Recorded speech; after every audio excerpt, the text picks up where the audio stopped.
Monsieur le Président, Madame la Ministre, Mesdames les Ministres, Monsieur le Ministre, Monsieur le Président de la Commission des Affaires sociales, Madame la Rapporteure générale, Mesdames et Messieurs les sénateurs et sénatrices. Depuis plusieurs mois, notre pays traverse une période d'incertitude dont nous mesurons chaque jour les conséquences sur la confiance de nos concitoyens, de nos entreprises, de nos investisseurs, mais aussi sur la solidité de notre économie et plus profondément sur l'unité de la nation. Face à cette situation, je crois sincèrement qu'il existe au Parlement, et tout particulièrement au sein de votre Assemblée, une majorité de responsabilités déterminée à rechercher un compromis sur les textes financiers pour mettre fin à cette instabilité, je dois le dire, comme cela a prévalu au mois de février dernier, où le Sénat a joué un rôle décisif pour que nous sortions de la crise qui était initiée avec l'absence d'un budget pour débuter l'année 2025. Nous cherchons un compromis, non pas pour le gouvernement, mais dans l'intérêt des Français, de leur système de santé et de l'ensemble des acquis sociaux qui les protègent depuis 1945. Je crois en effet qu'il existe bien une majorité déterminée dans le pays pour que nous préservions cette République sociale dont nous sommes collectivement les garants, près de 80 ans après celle qui a été forgée par le programme du Conseil national de la Résistance.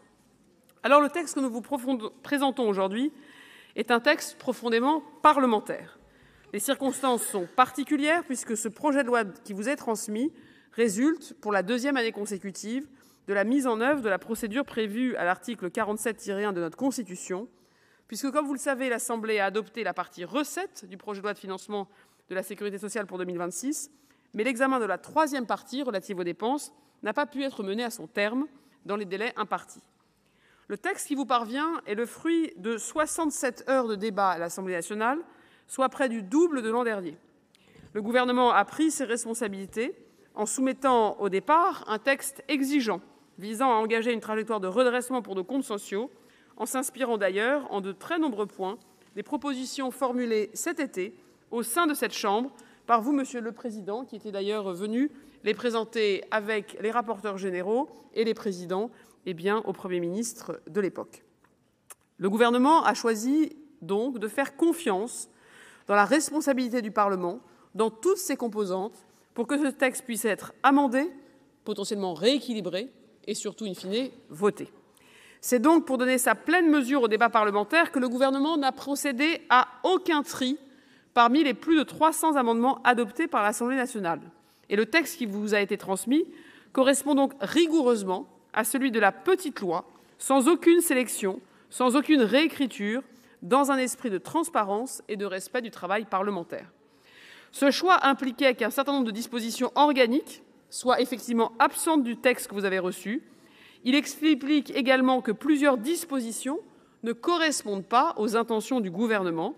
Je pense notamment à ces mesures qui créent de nouveaux régimes d'exonération, alors que le gouvernement cherche plutôt, lui, comme vous le savez, à réduire ces niches fiscales et sociales qui, parfois, trop nombreuses, illisibles et ciblées de manière qu'on pourrait dire contestable, ne fonctionnent plus. C'est donc, Mesdames et Messieurs les sénateurs et les sénatrices, la possibilité d'un compromis que vous avez entre les mains aujourd'hui. Nous cherchons un compromis sur l'ensemble des textes, bien sûr, mais également et peut-être même plus encore sur ce PLFSS, car c'est celui qui engage notre capacité à préserver notre modèle social. Ce compromis ne vise pas à transformer complètement le système.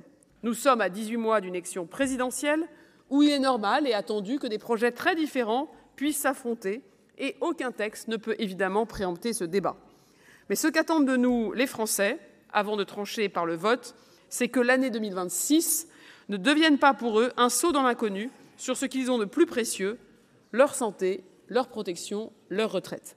Le PLFSS pour 2026 ne renverse donc pas le système. Il porte pourtant des choix clairs pour que nous puissions le préserver. Il prépare le terrain pour que les forces politiques puissent débattre sereinement devant les Français en 2027 avec des évolutions structurelles qu'ils puissent chacun ou non décider d'accompagner. Alors pour ce faire, la méthode que je souhaite employer avec vous est celle que le Premier ministre rappelle souvent. Plus que jamais, le gouvernement se place au service du Parlement et je peux vous confirmer que c'est dans ce même esprit qu'avec mes collègues Stéphanie Ries, Jean-Pierre Farandou et Charlotte Parmentier-Lecocq, nous avons déjà travaillé à l'Assemblée nationale et il n'y a aucune raison pour que cela change. C'est dans cet esprit, vous le savez, que le gouvernement a renoncé au 49.3 de la Constitution, comme on dit, Et c'est dans cet esprit que nous voulons que les débats puissent aller à leur terme et que nous voulons que le Parlement ait le dernier mot. Ce PLFSS ouvre donc une nouvelle séquence, celle d'un débat loyal, du travail partagé, de la recherche d'un compromis. Cette méthode s'applique naturellement ici, au Sénat, dont chacun connaît l'exigence, la précision juridique et la capacité à améliorer les textes financiers. Je veux donc vraiment ici à nouveau saluer très sincèrement la qualité des travaux menés par la Commission des affaires sociales, par sa présidence, par sa rapporteure générale, et qui, pour l'ensemble des sénatrices et sénateurs, qui, je le sais, et je vous en remercie, ont examiné ce texte dans les délais qui, chacun en convient, étaient exceptionnellement contraints. Notre méthode, c'est donc bien le dialogue, c'est la recherche d'un accord, mais c'est un dialogue et une méthode fondée sur la réalité, car la responsabilité collective ne peut être engagée si nous feignons d'ignorer la contrainte de plus en plus forte qui pèse sur nos finances sociales. Et je vous remercie, Madame la rapporteure générale et Madame la sénatrice, pour le travail très important que vous avez fourni cet été pour remettre un rapport, je crois, très clair sur cette réalité financière. Nous ne pouvons pas nous bercer d'illusions. La soutenabilité de notre modèle social dépend de notre capacité à regarder la situation en face et à construire un compromis qui puisse être durable, réaliste et sincère. En quelques mots, je ne vais pas vous redresser l'ensemble des chiffres de cette sécurité sociale, mais rappelons-nous, le déficit de la sécurité sociale était prévu à 23 milliards d'euros en 2025. C'était 15 milliards en 2024, 11 milliards en 2023. Nous le savons, moins de 2 ans après la dernière reprise des déficits par la CADES, nous avons reconstitué une dette sociale. L'encours de la COS atteindra en effet 65 milliards d'euros fin 2025 et nous projetons déjà 83 milliards d'euros en 2026, avant, évidemment, toute dégradation du déficit. Ces chiffres ne doivent pas nous rendre fatalistes. Ils ne sont pas là pour contraindre le débat, mais ils sont là pour illustrer l'exigence du moment. Car le redressement est possible. L'année 2025, je remercie les sénateurs qui ont siégé ce matin sur le projet de loi de finances de fin de gestion 2025 en commission des finances, le montre, pour une fois, et depuis la fin des différentes crises, nous avons tenu l'objectif de déficit. Évidemment, 5,4%, ce n'est pas un objectif dont nous pouvons nous glorifier. Mais il est sain et utile qu'un compromis parlementaire comme celui du mois de février 2025 ait été tenu. Le gouvernement a suivi, exécuté, respecté les choix parlementaires et je ne crois pas que pour la sécurité sociale, il en a été autrement puisque, de nouveau, pour la première fois depuis la crise sanitaire, l'ONDAM, l'objectif de dépenses d'assurance maladie, est lui aussi respecté. Je crois qu'il y a là, à minima, un début de reprise en main qu'il nous faut saluer. Mais sans action nouvelle, vous le savez, le déficit de la sécurité sociale atteindrait 29 milliards d'euros l'année prochaine, 34 milliards d'euros en 2029. Nous ne pouvons plus accepter que nos dépenses sociales progressent plus vite que la richesse nationale. Quand l'ONDAM représentait 8,2% du PIB en 2019, le voilà qui atteint près de 9% en 2025. Avec cette dynamique, bientôt, dans 15 ans, il sera à 20% du PIB. Ce n'est donc pas réaliste, ce n'est donc pas possible.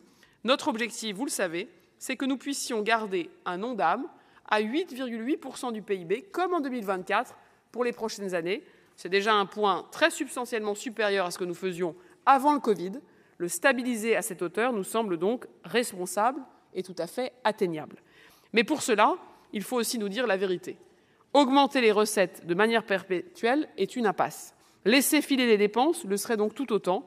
Et dans les deux cas, qui paierait la facture? Ce sont nos enfants, nos petits-enfants et les générations à venir. J'ai bien conscience, évidemment, que la trajectoire financière initiale a suscité des réserves à l'Assemblée nationale. Et pour certaines dispositions, ici aussi. Beaucoup de mesures d'économie ont été écartées lors de l'examen en première lecture. Jean-Pierre Farandou et Stéphanie Rist y sont revenus. Mais il est toutefois essentiel de rappeler ce que contenait le texte initial, parce que parfois, les débats ont pu nous faire perdre la lisibilité de nos propositions. Dans notre projet initial, les dépenses sociales devaient progresser de 1,6% en 2026, dit en français courant, plus 11 milliards d'euros pour notre politique sociale, plus 5 milliards pour la maladie, plus 500 millions pour la branche AT-MP, plus 4 milliards pour la branche vieillesse, plus 1,5 milliard pour la branche autonomie. Nous ne sommes là pas dans l'austérité que certains voudraient décrire. De même, il faut bien le soutenir, l'Assemblée nationale a porté cet effort bien plus loin, puisqu'à l'issue du texte, la hausse n'est plus de 1,6%, mais de 2,3%, avec notamment le relèvement de l'Ondam, la suspension de la réforme des retraites et la suppression de l'année blanche. La hausse de l'Ondam, que nous avions initialement prévue à 1,6%, elle était rehaussée à 2%. Mais quand nous neutralisons les mesures de transfert vers les complémentaires ou vers les assurés, cette hausse est désormais de 3,3%. C'est un chiffre important à avoir en tête parce qu'on ne regarde pas seulement la dépense de l'assurance maladie, mais bien les recettes totales qui vont aller dans le système de santé. 3,3%, c'est le double de l'inflation prévue en 2026. Et il nous faut donc être très conscients que c'est probablement assez insoutenable.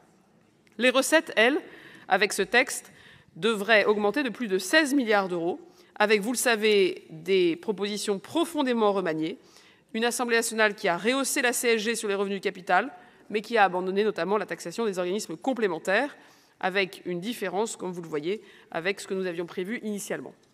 Nous avions fait des choix, préserver les dépenses qui améliorent l'accès aux soins, réguler les dépenses les moins efficaces, encadrer les dépassements d'honoraires excessifs, renforcer la lutte contre la fraude, responsabiliser davantage les acteurs. Et nous avions fait le choix que cet effort soit partagé, proportionné aux capacités de chacun, mais s'appuie sur 3 principes.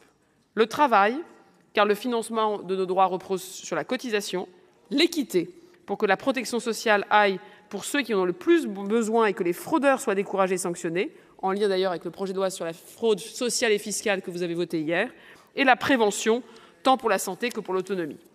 Vous êtes donc maintenant amenés à proposer votre propre vision du redressement de la sécurité sociale, et j'ai pu suivre, depuis le banc de l'Assemblée nationale où je suis moi-même retenu activement, car les débats sur le projet de loi de finances de l'État ne sont toujours pas terminés, constater des convergences. Je pense notamment au rétablissement de la taxe sur les organismes complémentaires, mais aussi parfois de divergences.